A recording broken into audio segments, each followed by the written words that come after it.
Hey, hi, ya friendo. Anyway, anime sucks. Okay. All right. So let me set this up, all right? Okay. All right.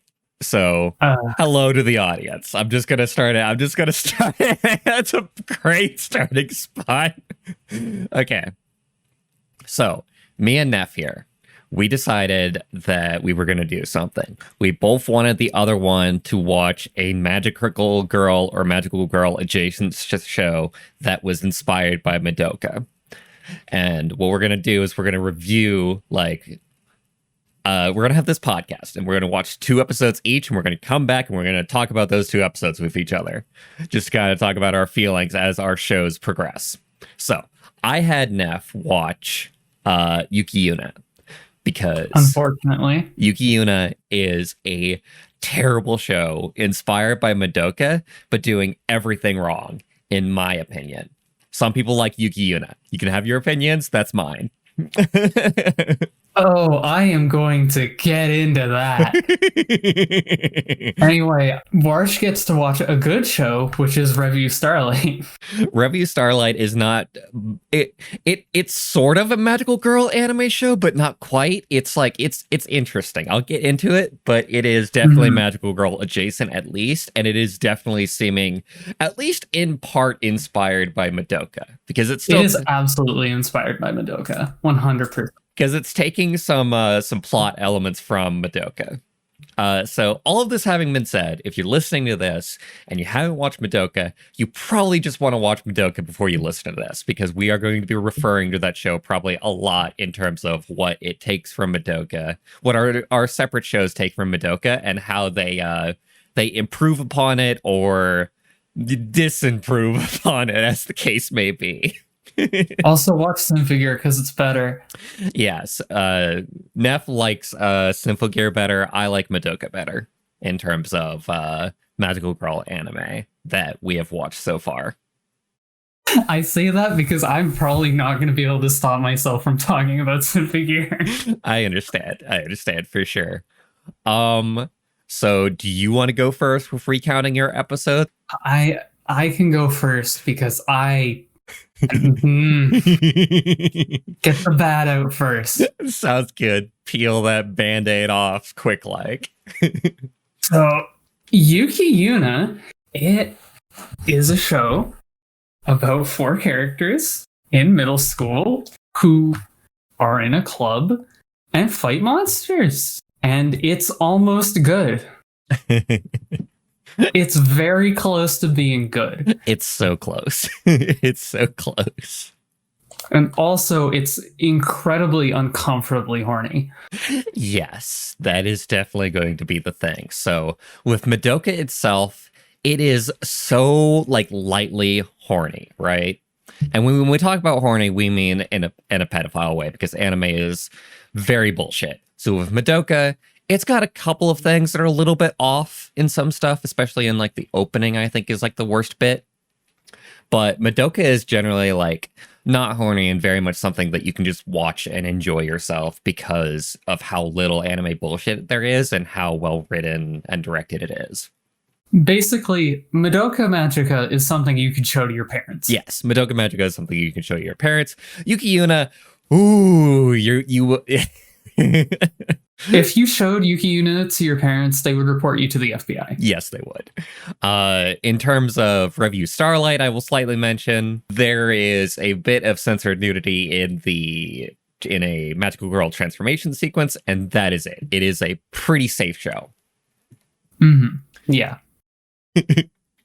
So what exactly has popped up with Yuki Yuna in terms of that? So the transformation sequences are the big criminals in the first 2 episodes for this. But I am not looking forward to watching more of this, because if a transformation sequence has the audacity to zoom in on someone's armpit, who is the youngest character in the show, and then have a close-up on another character's chest for an uncomfortably long time, I don't like where they're going with that. It can only go downhill. It can only go downhill. Yes.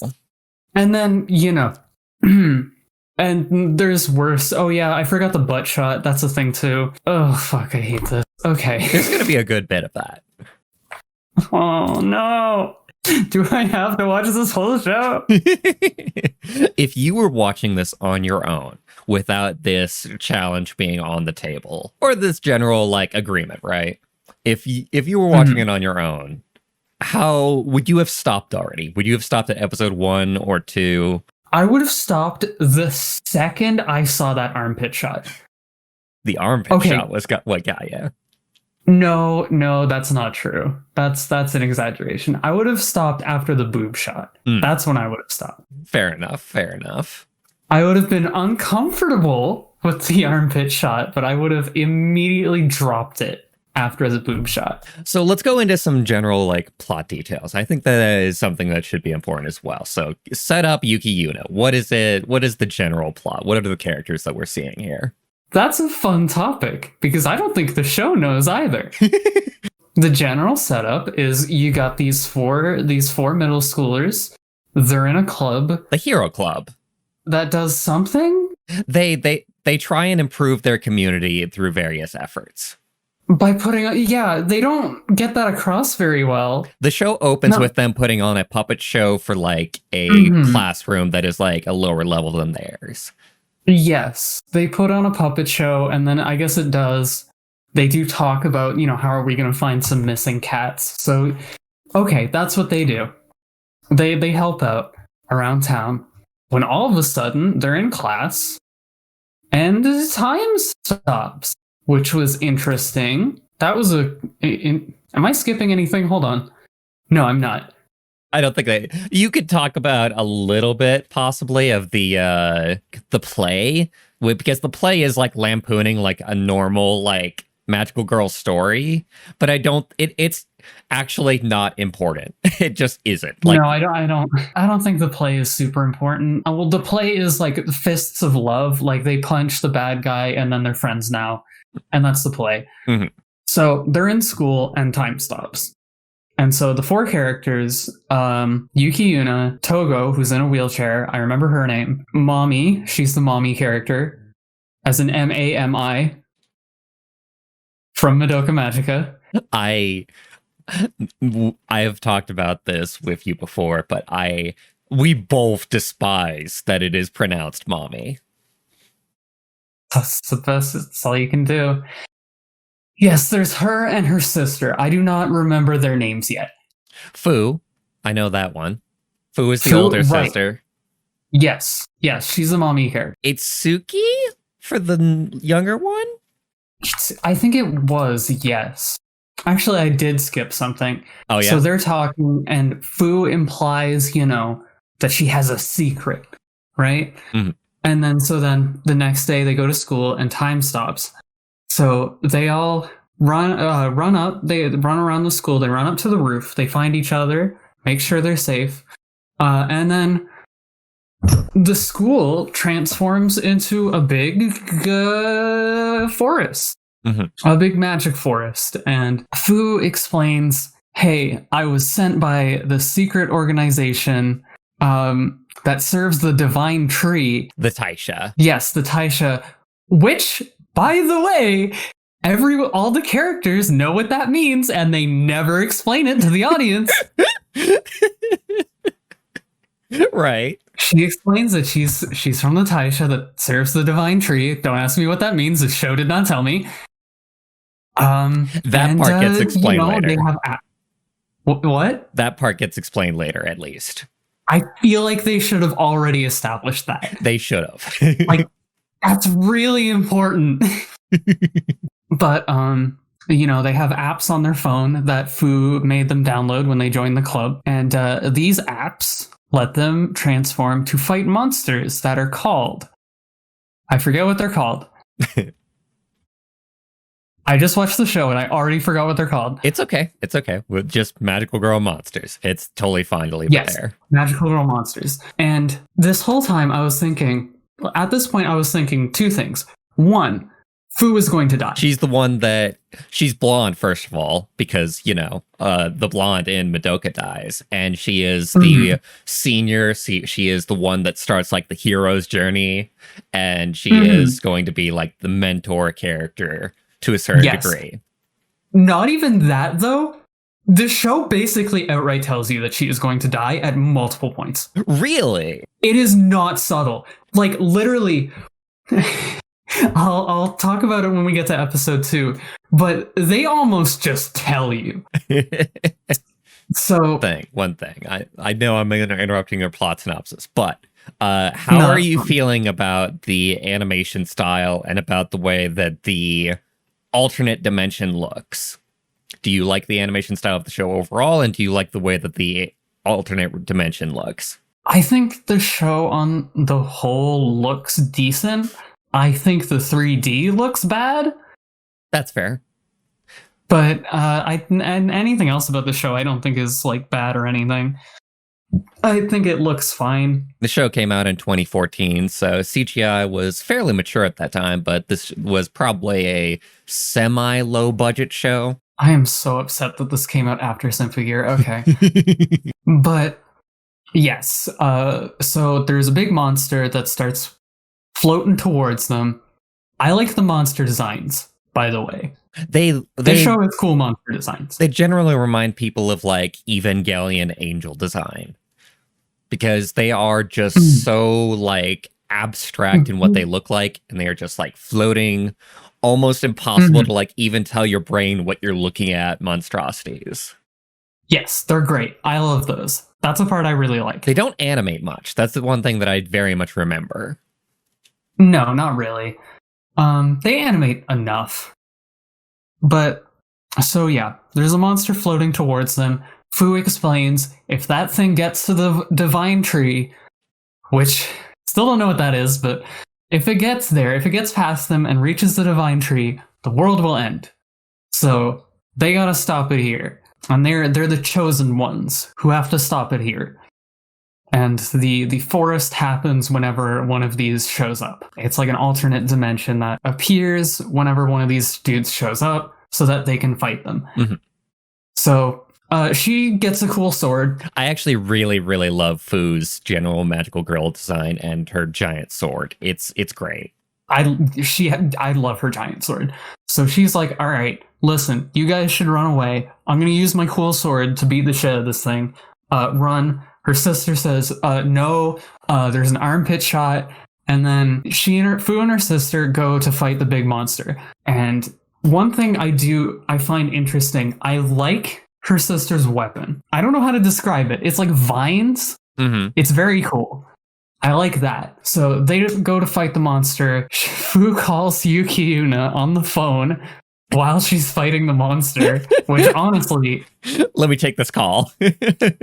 Props to her for that. And, they're talking, like, she's like, I'm sorry, I hid this from you. I knew this the whole time. And then she and her sister get bonked.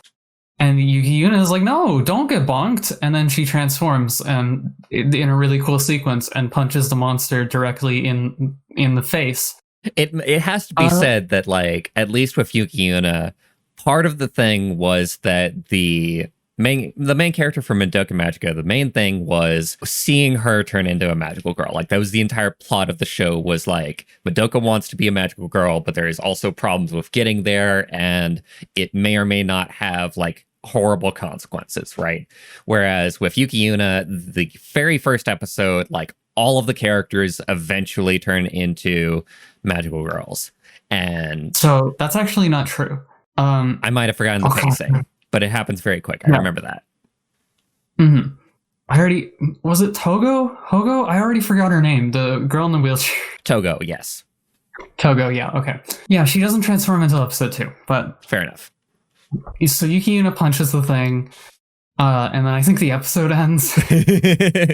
Ending an episode with a punch. Not a bad way of ending an episode. No, and then the second episode starts, and it's like, all right, you may have punched it, but it can regenerate. So what we gotta do is we gotta surround it. We gotta say the holy words, and then its soul its soul will come out from its body, and then we can kill it. We can kill that, and that will stop it. But if we fuck up, we lose. And also, reality gets torn apart the longer we do this. Don't worry about that. That's just established. Yuki Yuna has this tendency to like just very quickly throw in like a plot element just to make sure that everything is like smoothly trailing along. It's not smooth though.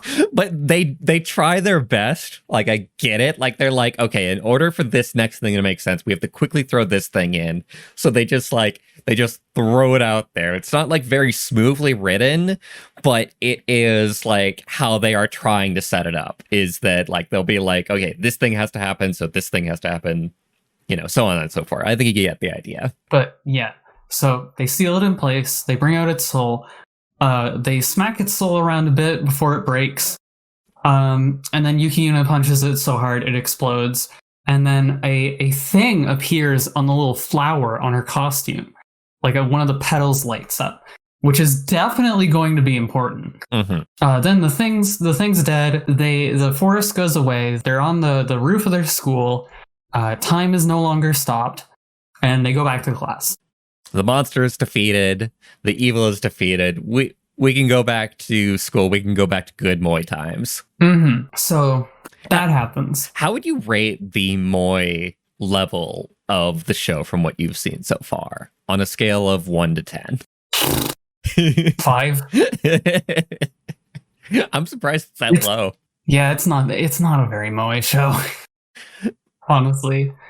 At least not yet. They take a lot of time on certain scenes just being like, this is not something that is advancing the plot. This is just to be Moy. This is just to have fun at school and just be cute. I mean, there's been a little bit of that, but mostly was for character development. I don't know. I forget like just how, maybe it just stuck out to me because, Siddiq said that I was the person who didn't like the personality and less like story-driven parts of Yuki Yuna, and that is true. So maybe it comes later on where they just like stop the plot completely to be Moy for a little bit. Yeah, I wouldn't know. Mm-hmm. So basically, I believe it's the next day. It cuts to the next day. They're in the club. Togo is very upset with Fu for not telling them about the evil monsters. And this happens after Fu explains the things that we already know. Well, that she already did, but in kind of in more detail. Mm-hmm. Like we need... I made this club because you guys had the aptitude to be magical girls. And that's basically all they establish. We need to stop the evil dudes. Oh, she also said there will be 12 of them. That is something she said. 12 exactly. Not one per episode, interestingly enough. They don't quite do that. They throw them in groups. Slight spoiler, but yes. You'll be able to deal with that. Mm-hmm. Yeah, so there are 12 of them. We need to defeat them. Or else they'll destroy the world. Sure. Okay. It's not very often that you find out in a show like this, just like the total number. Like it's often that the humans have like very little idea how many monsters are going to be coming through like the rift or whatever,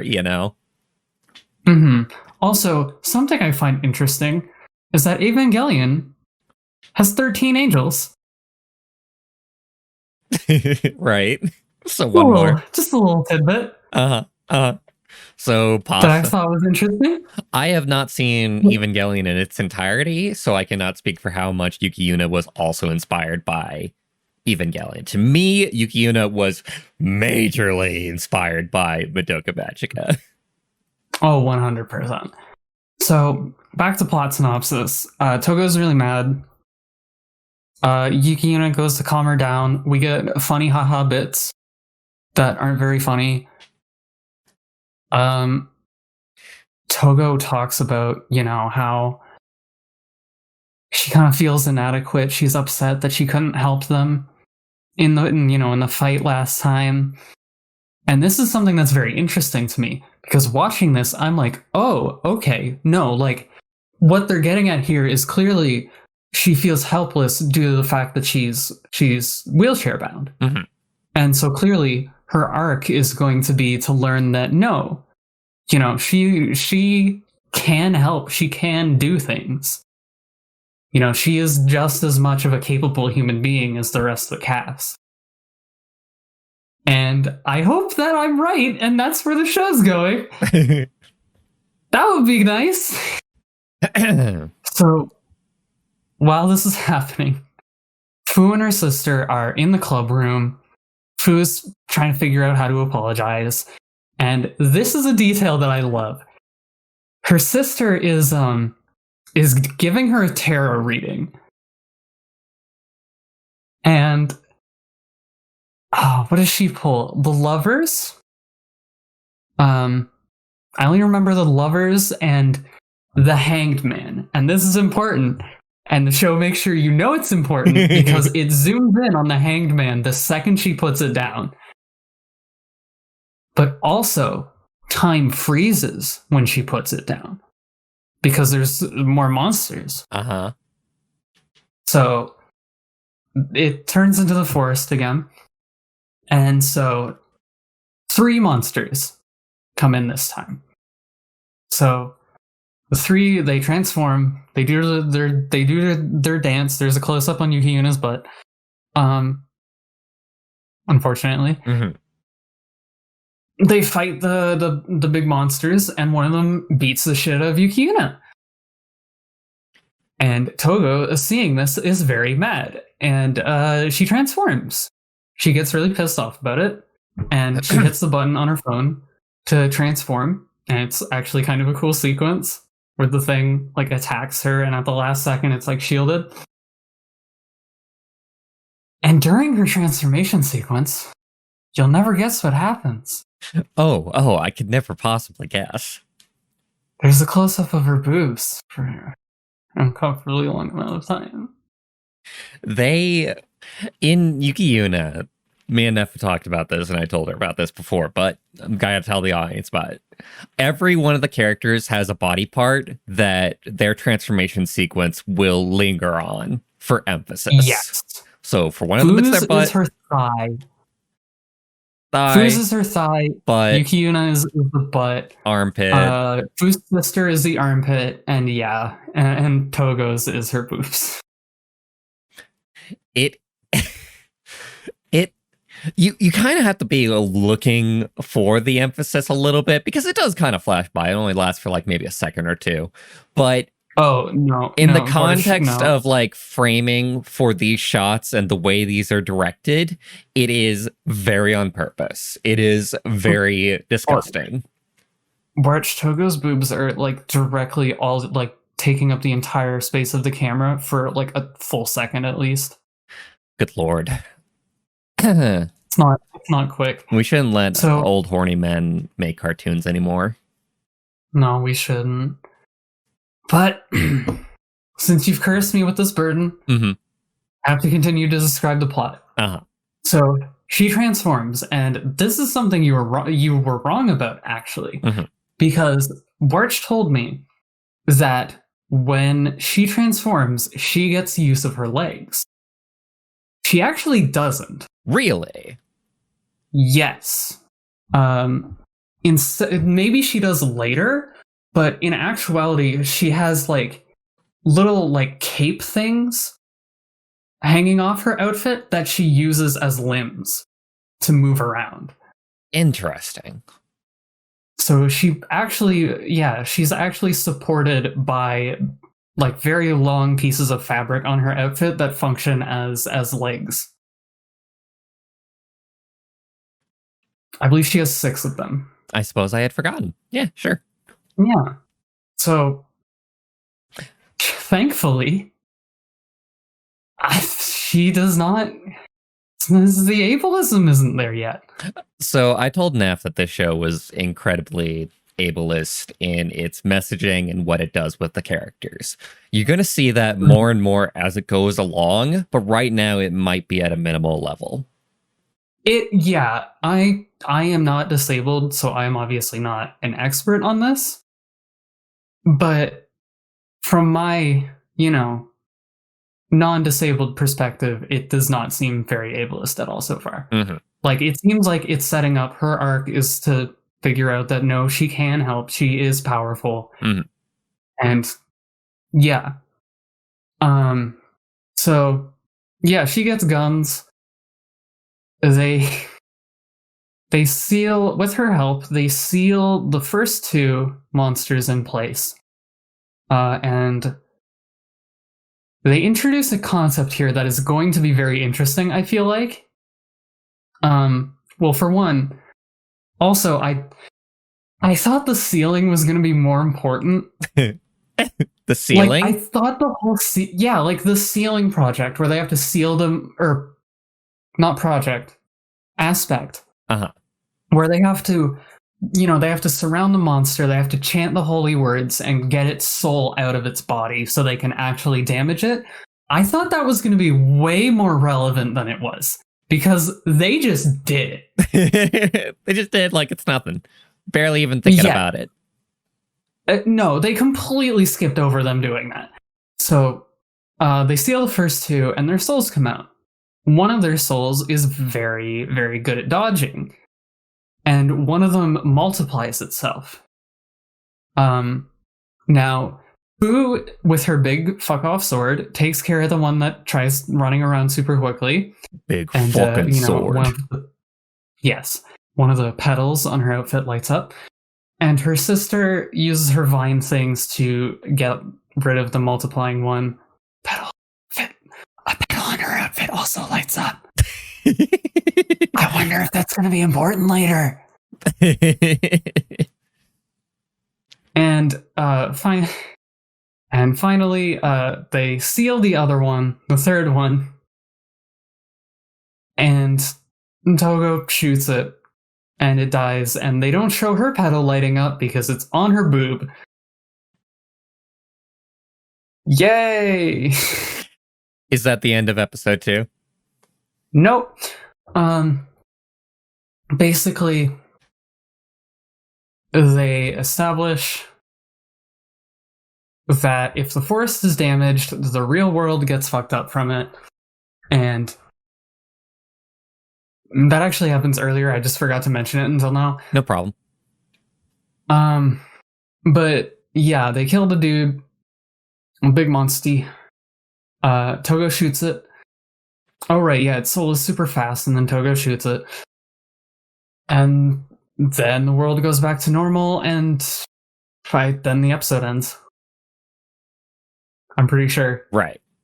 Sounds about right. Yeah, when it comes to like following the action of like what is actually happening in like an episode and like what is happening like on screen, I think later on especially you might struggle to actually recall like events, because sometimes they are less good about showing what is actually happening. Like they'll be like attacking the monster like off screen and then just talking about it.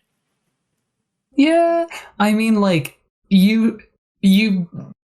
it may seem like I'm skimming over the actual action scenes where they're like doing the fighting. I'm really not. They are that brief. Like, there is very little action in these first 2 episodes. So what do you like about the show and what do you hate about the show so far? So far, I like the music, I like the monster designs, and I like 2 of the characters. Which 2? Fu and Togo. Yeah, makes sense. I like Fu a lot. Fu is like the thing that definitely kept me watching the series. Mm-hmm. She's like actually likable. And yeah, I don't like how horny it is, but if that wasn't the case, then I would say this show is pretty decent. It sets up its world really badly. But it's not terrible. It's decent. It's got some interesting characters, some fairly interesting writing early on.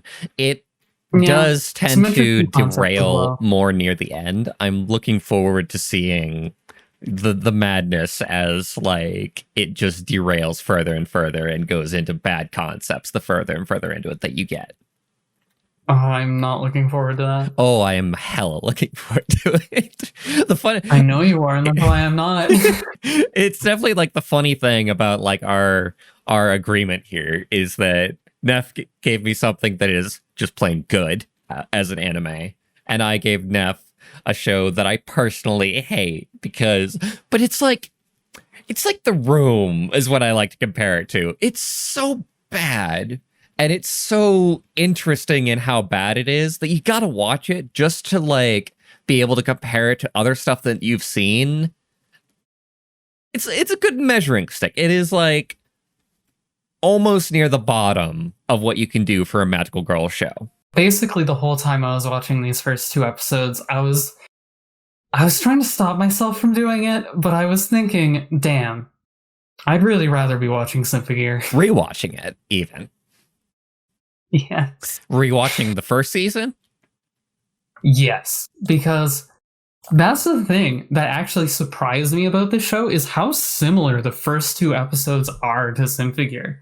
I think that when it comes to like this magical girls fighting monsters kind of thing, the first couple of episodes will be a little bit similar if you are going for that specific type of magical girl show.